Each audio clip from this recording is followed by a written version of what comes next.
여러분, 구원의 조건이 무엇입니까? 우리가 성경에서 말하는 구원의 조건.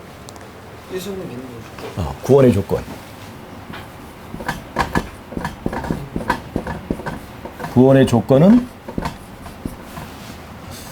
이것은 믿음이죠, 믿음. 그럼 영생의 조건은 뭡니까? 영생의 조건 똑같이 믿음인가요? 관련했지만 정확한 정답은 정료의 계단에 있습니다. 영생의 조건은 에덴 동산에서부터 지금까지 하나님의 계명에 순종하는 것이라 이렇게 얘기했습니다. 잘 보세요. 우리가 영생을 누릴 수 있는 것은 내 멋대로 살 때 그것이 영생이 아니고 내 마음대로 살 때 영생이 되는 것이 아니고 하나님께서 인도하시는 대로 살아갈 때 우리가 영원한 삶을 살 수 있어요.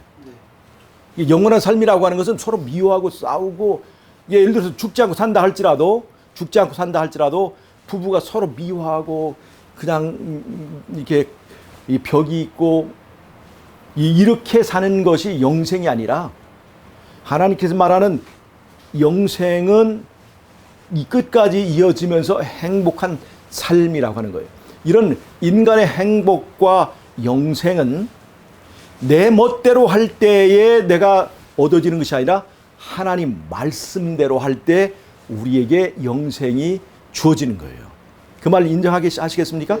에덴 동산에서 만약에 아담과 하와가 이 선악과를 따먹지 말라라고 하는 계명, 하나님의 명령을 순종했더라면 그들에게 영생이 이어졌을까 안 했을까요? 그 영생이라는 건 무엇입니까? 에덴 동산에 있는 모든 것을 다 누리는 거죠. 생명과도 먹을 수 있고 그 안에 있는 과일나무도 먹을 수 있고 그 안에서 아름다운 동물들과 꽃들을 누리고 그 다음에 예수님과 함께 행복하게 사는 거예요. 즉 에덴 동산에서의 영생의 조건은 계명에 대한 순종입니다. 어떻게 우리는 영생을 잃어버리게 됐습니까? 불순종. 계명에 대한 불순종으로 영생을 잃어버리게 됐습니다.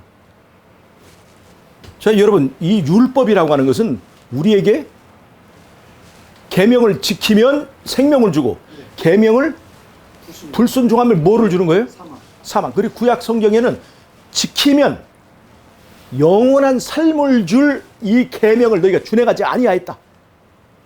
그래서 영원한 생명과 사망을 너희 앞에 두노니 너희가 선택하라 그렇게 얘기했습니다.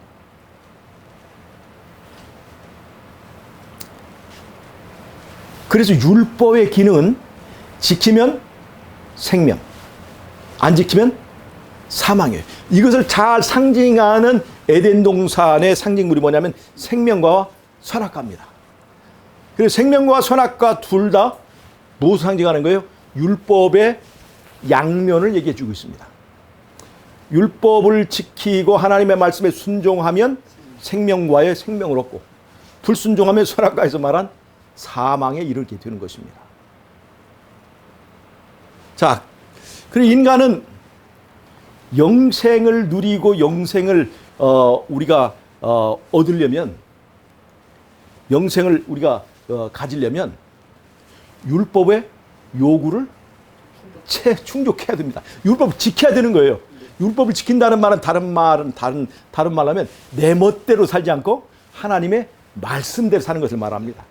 그래서 여호와는 나의 목자시니 내 멋대로 사는 것이 아니라 그 목자가 어디로 인도하든지 따라갈 때 그 목자가 우리에게 뭘 주세요? 푸른 초장과 쉴만한 물가로 인도하는 것입니다. 이것이 양의 언어로 영생을 가장 잘 표현한 거예요. 양의 언어로. 내게 부족함이 없으리라. 이것이 영생이에요.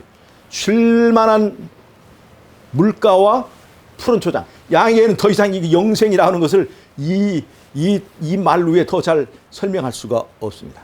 계시록 14장에 나오는 14만 4천인 그들의 특징이 뭡니까? 어린 양이 어디로 이끌는지 내 멋대로 가는 게 이게 영생이 아닙니다. 지금 현대 기독교는 뭐예요? 구원을 얻었으니 이제 율법은 지키지 않아도 된다. 이 말은 다른 말로 하면 무슨 말이에요? 구원 얻었으니 이제는 내 멋대로 살겠다. 그겁니까? 그래서 지금 기독교가 망하고 있는 거예요.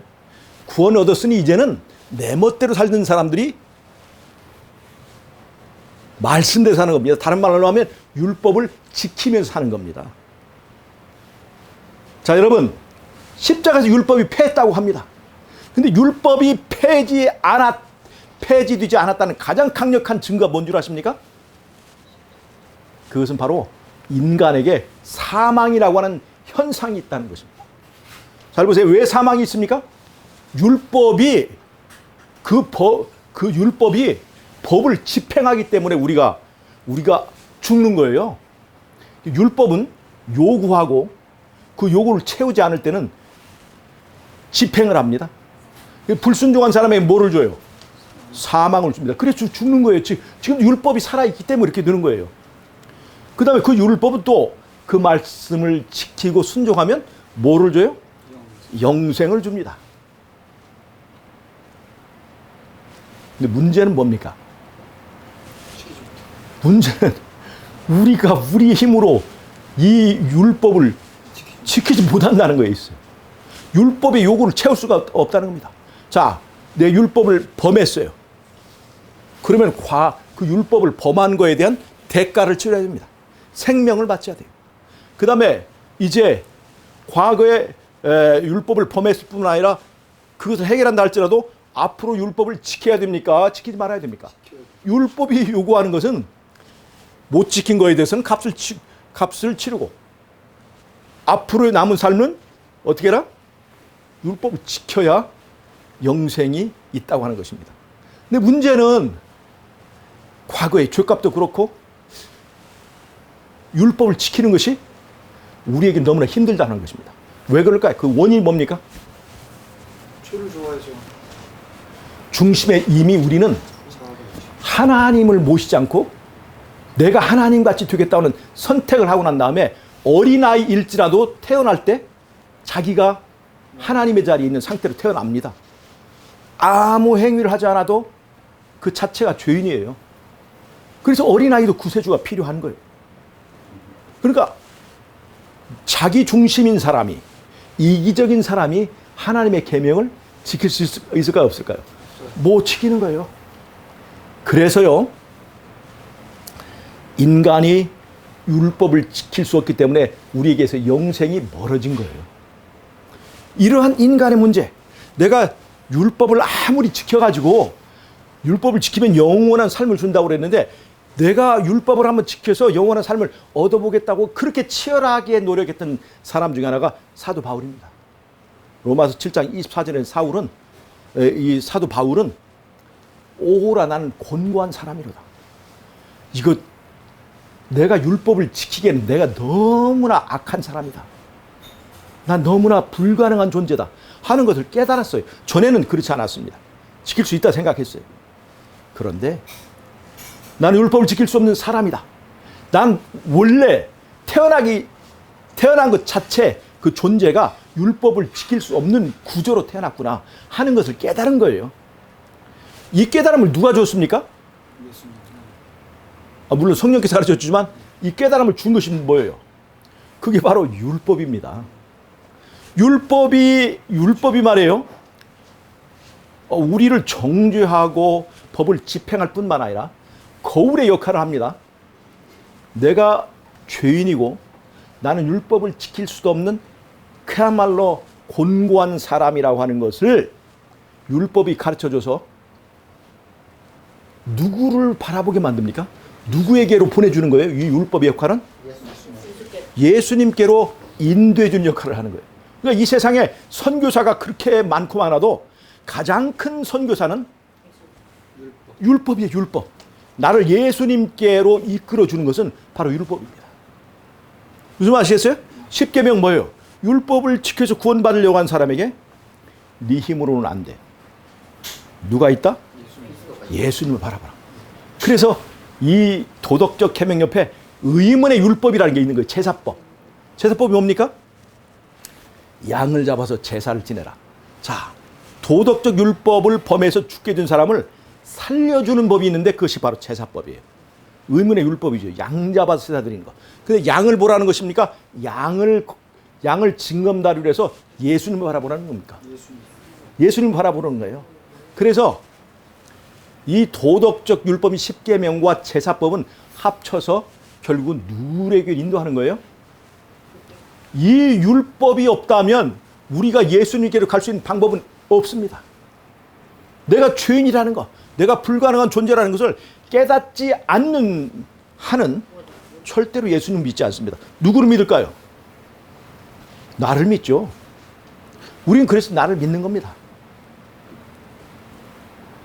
그러한 내게 너는 참으로 불가능한 존재다 라고 하는 것을 깨닫게 해주는 것이 바로 율법이라는 거예요. 그래서 사단은 우리가 예수님께로 가는 것을 막기 위해서 이 율법을 폐지하려고 해요. 자꾸 예수님께로 이끌어 가려고 하는 이 율법을 폐지하려고 합니다. 그래서 의문의 율법은 폐지가 됐습니까? 안 됐습니까? 됐습니다. 왜요? 의문의 율법은 그림자잖아요. 예수님이 실체고. 근데 예수님이 오셨으니까 이 법은 폐지돼야 마땅한 거죠. 실체가 됐으니까. 그 의문의 율법을 폐지할 때 무엇까지 폐지해요? 도덕적 율법 10계명까지도 폐지하려고 하는 겁니다. 그 10계명이 지금도 역할을 하고 있기 때문에 우리가 아하 내가 죄인이구나. 그래서 누구한테 가야 된다? 예수님께로 가야 된다는 것을 해주는 그 역할을 하는 그 율법을 사람들이 폐지됐다고 얘기하는 거예요. 그러니까 죄를 지어도 뭐가 죄인지도 몰라요. 심지어 구원파 교인들은 예수님께서 십자가에서 모든 값을 과거와 현재와 미래의 모든 죄값을 다 치렀으니까 죄를 지어도 구원받은 다음에 죄를 지어도 내 구원은 편함이 없다. 회개할 필요도 없다. 회개할 필요도. 이미 값을 다 치른 것이니까. 이렇게 얘기를 하는 거예요. 여러분, 우리가 이 단상에서 어떻게 사람들을 가르치느냐 너무나 중요합니다. 사람들 지금 뭘로 이끌고 있어요? 영생으로 이끌고 있는 것이 아니라 죄를 합리화시키고 죄를 지어도 괜찮다. 기독교가 왜 지금 이렇게 자꾸 줄어들고 힘이 없고 이렇게 하는 줄 아십니까? 기독교의 도덕적 수준이 낮아졌기 때문에. 구원파 죄를 지어도 회개할 필요 없다. 이렇게 뻔뻔해졌어요. 그런데 일반 개신교, 일반 장로교회나 감리교는 어떨까요? 거의 비슷비슷합니다. 한 번 구원이면 영원한 구원을 얻었고 나머지는 성화에 가는 과정에서 적절하게 이미 율법은 폐했으니까 그냥 선하게 살면 된다 이런 정도지. 이미 죄를 짓고 있다는 것을 얘기한다는 것은 그 죄를 구원받은 다음에 죄를 지을 수 있다 얘기해요. 구원받은 다음에 죄를 지을 수 있다. 죄라고 하는 것은 무엇이 없으면 죄가 안 돼요? 법이 없으면 죄가 안 되죠. 근데 그놈의 법을 다 십자가에 폐했다고 해버리니까 죄를 짓는데 그럼 무슨 죄를 지었다는 거예요? 말이 안 되는 얘기예요. 거의 비슷합니다. 50보 100보. 율법 폐해졌어요? 안 폐해졌어요? 지금도 율법은 집행력을 가지고 사람이 사고로 죽든지 병들어 죽든지 뭐 콩팥이 아파 죽든지 다 죽게 됐습니다. 이 율법이 살아있기 때문에 그렇습니다.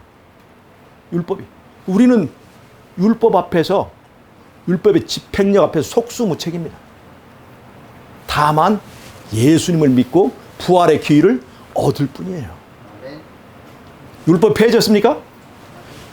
여러분 믿음이라고 하는 것은요. 율법을 폐하기 위해 있는 것이 아니라 율법을 지키는 것이 불가능한 사람을 율법을 지킬 수 있도록 만들어주는 거예요. 무슨 말 아시겠어요?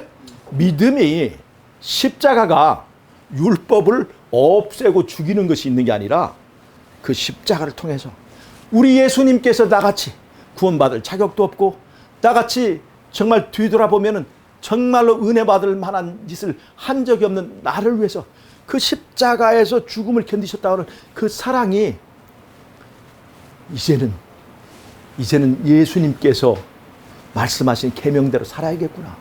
에덴 동산의 원주를 뉘우치고 예수님께서 나에게 계명을 주신 것은 예수님이 나에게 경배를 강제하기 위해서가 아니라 내가 잘 되라고 지키면 내가 영원한 삶을 살라고 하시는 거구나. 예수님께서 이제 내가 너를 사랑하는 이 마음을 믿고 이것을 지키면 너에게 복이 되고 네가 생명이 되니까 이제 나를 믿고 제발 하나님의 말씀대로 살아라 라고 말하는 것이 십자가라고 하는 것입니다. 그래서 믿음이라고 하는 것은 율법을 폐하는 것이 아니라 믿음은 율법을 지키고도 남게 만들어주는 겁니다. 여러분, 우리는 율법을 지킬 수 있을까요, 없을까요? 우리 힘으로는 안 되죠. 우리는 곤고한 사람이에요. 그러나 예수 믿은 사람은 어떻습니까? 할 수 있습니다. 예수 믿은 사람은, 예수님을 의지하는 사람은 어떻습니까? 할 수 있습니까, 없습니까? 할 수 있습니다. 하고도 남는다. 하고도 남는다. 여러분, 오늘 우리가 이른 비와 늦은 비에 대해서 얘기했습니다. 이른 비는요, 사람을 변화시키는 성령입니다. 왜 변화시킬까요? 사람이 변하지 않으면요, 늦은 비라고 하는 놀라운 능력의 은사를 받을 수가 없습니다. 자, 내가 아직도 이기적이에요. 자기를 자랑하는 사람입니다. 내가 병 고치는 은사가 있어요. 그러면 그 병 고치는 은사로 내가 교주가 될까요? 선교를 할까요? 교주가 되는 거예요. 그러면 내가 죽을까요? 살까요? 죽게 되는 거예요. 그래서 하나님께서 그런 은사를 함부로 못 주는 거예요. 그러니까 늦은 비 성령의 놀라운 은사를 받기 전에 내가 뭐가 이루어져야 돼요? 변화가 이루어져야 되는 겁니다. 그것을 지금 어떤 성령이 하고 있어요? 이른 비 성령이 내 안에서 변화시키려 하는 거예요. 이른 비 성령은 변화시키는 영입니다. 늦은 비는 뭘까요? 변화하지 않게 인치는 것입니다. 고정시키는 거예요. 무슨 말이시겠어요? 늦은 비는요, 변화하지 않게 그 사람을 지켜주는 거예요. 인이라는 건 바로 그거예요. 자, 그럼 잘 보세요. 늦은 비를 받기 전에 먼저 변화돼야 됩니다. 그러면 언제 변화돼야 돼요? 지금 변화돼야 됩니다. 자, 그러면 우리가 사람이 변화될 수 있습니까, 없습니까? 있습니까, 없습니까? 그게 성령의 역할이에요. 성령이 된다고 하는 거거든요. 힘과 능으로 되지 아니하고 오직 나의 신으로 되느니라. 그것이 변화시키는 이름이 성령이 역사합니다. 성령이 된다고 하는데 인간이 어떻게 변화됩니까? 인간이 어떻게 율법을 지킵니까? 인간이 예수님이 오셔서 이 육체를 바꿔주기 전에는 언제 변화가 됩니까? 어떻게 변화가 됩니까? 어떻게 죄를 안 짓습니까? 라고 얘기하지만 성경은 뭐라고 얘기하고 있어요? 믿으면 변화된다. 또 성경이 할 수 있다는 것을 우리가 자꾸 인간 핑계를 대서 못하고 하고 있는데 뭐가 부족한 거예요? 믿음이 없는 겁니다. 믿음이. 그래서 믿으면 언제 변화된다? 예수님 오실 때 변화된다? 아니, 지금 변화된다.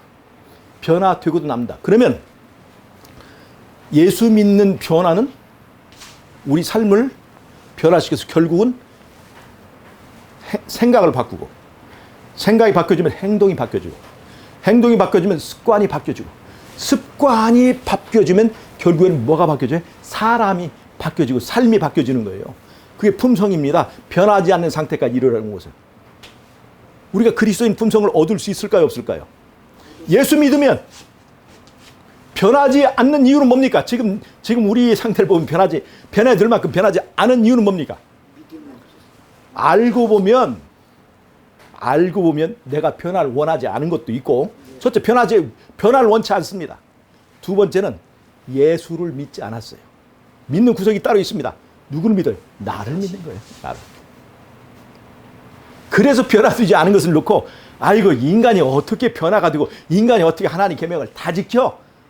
거기 이게 600 몇 가지나 있고, 그 다음에 안식일 안 지키면 죽인다고 하는데, 그거 다 지키면 다 죽으라고? 이런 무식한 말을 하는 사람도 있어요. 근데 이게 안식일만 다 죽이는 게 아닙니다. 옛날에 부모에게 대들어도, 그때 잡아다 죽였어요. 잡아다 죽이는 게 안식일만 이런 게 아니에요. 무당이 된다. 그럼 그 사람 옛날에 어떻게 됐어요? 다 잡아다 죽였습니다.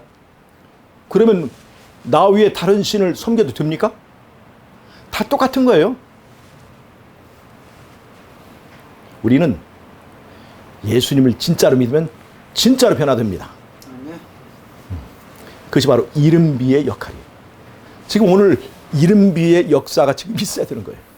그래서 변화되어서 이제는 변하지 않을 어떤 품성의 단계에 이르렀을 때 그것을 고정시키고 고착화시켜서 능력의 은사를 받게 하기 위해서 늦은비 성령이 주어지는 거예요. 자, 여러분, 말씀을 정리하겠습니다. 믿음은 율법을 폐하는 것이 아니라 율법을 지킬 수 없는 사람을 지키고도 남게 만드는 역할을 위해서 믿음이에요.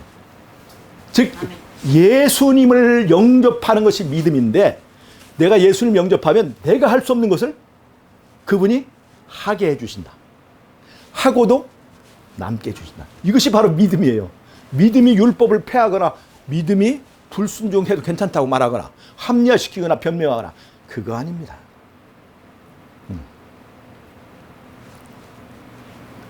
여러분, 믿음이라고 하는 것은 정말 하나의 지식적인 행위가 아니고 예수님의 사랑을 정말 깨닫고 그 사랑에 의해서 예수님을 영접하고 이제는 절대로 내 멋대로 살지 않고 예수님 말씀하신 대로 살겠다고 결정하는 것입니다. 결심하는 거예요. 그것이 우리를 변하게 만듭니다. 여러분, 변화될 수 있습니까? 마지막 때 품성의 변화를 이룰 수 있을까요? 이 품성이 이루어져야 예수님과 사단의 내기에서 예수님 이길 수 있습니다. 마지막 때 하나님의 계명을 지키며 흠이 없는 사람이 있을 수 있느냐 없느냐 라고 사단과 예수님이 내기할 때 사단도 인정할 수밖에 없게 만들려면 그것이 의부적으로 드러나야 돼요. 내 구원의 문제라면 내가 구원받았느냐 못 받았느냐 라고 하는 문제는 내 가슴 속에 지성소에서 일어난 일이기 때문에 하나님께서만 보시면 돼요. 그러나 대쟁투에서 예수님과 사단과의 싸움에서 누가 이겼느냐라고 하는 결정하기 위해서는 행위가 드러나야 돼요. 품성으로 입증돼야 합니다. 그래서 품성의 문제가 우리에게 중요해요. 그래서 오늘 우리가 공부했잖아요. 마지막 때에 어떤 일이 있는가를 알면 그것을 위해서 준비하게 된다는 것입니다. 그래서 여러분, 마지막 때에 이런 영적인 싸움을 위해서 잘 준비하고 믿음으로 승리하시는 저희 여러분이 되시기를 바라면서 오늘의 말씀을 마치도록 하겠습니다. 네, 기도하고 마치겠습니다. 하나님, 우리 아버지, 우리가 믿음으로 세상을 이기고 믿음으로 우리의 죄악적인 성향을 이길 수 있는 복음을 우리에게 주셔서 감사합니다. 이기고도 남는 사람이 되어서 우리가 이김으로 예수님이 대쟁투에서 승리하는 놀라운 역사가 우리 삶에서 이루어질 수 있도록 함께 해주시기를 우리 주님 예수님의 이름으로 기도하옵나이다. 아멘.